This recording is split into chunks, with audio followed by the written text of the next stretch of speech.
This is a story that really has all the intrigue of a mafia movie, except instead of being set in the boroughs of New York City, it's set in the hills of Tennessee. But we certainly had information that the legislators were being corrupted.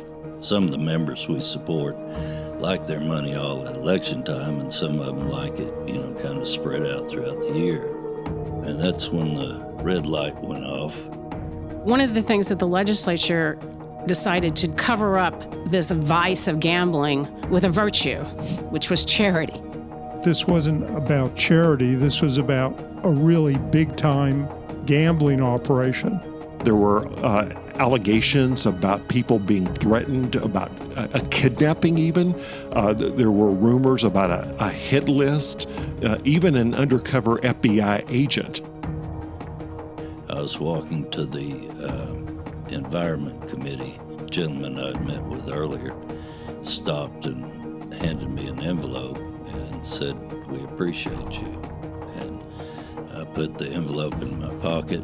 They did the gloves and tweezers and opened up the envelope, and there were 3 $100 bills in there. And if I was in a conversation with one of the people that they had deemed as one of the targets, I could record it. And I think that there really was. It was a sense that we have rules, and he's broken a rule. He had been disloyal to the legislature by being willing to work with the FBI.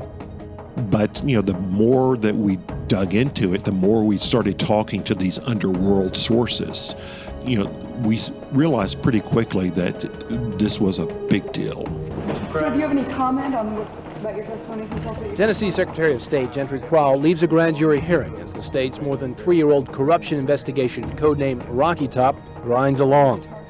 And I wrote a column that had included a line that said, if stupidity were a capital crime, then Gentry Crowell would be staring at the gallows. Next day, he killed himself. Emergency workers rushed Gentry Crowell to the Vanderbilt. He shot himself with a pistol. The other thing is when there's lots of money involved and a party that's entrenched in power, your state is ripe for corruption.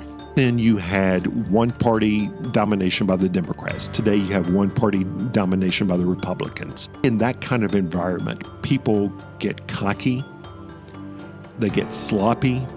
But what Speaker McNally did was very brave and honest. People like that give you hope when you're seeing so many people who are involved in corruption. Join us for a 2-part special edition of Grand Divisions as we take a look back at the late 1980s corruption probe into an illegal charitable bingo scheme that sent former lawmakers, lobbyists, and dozens of others to prison.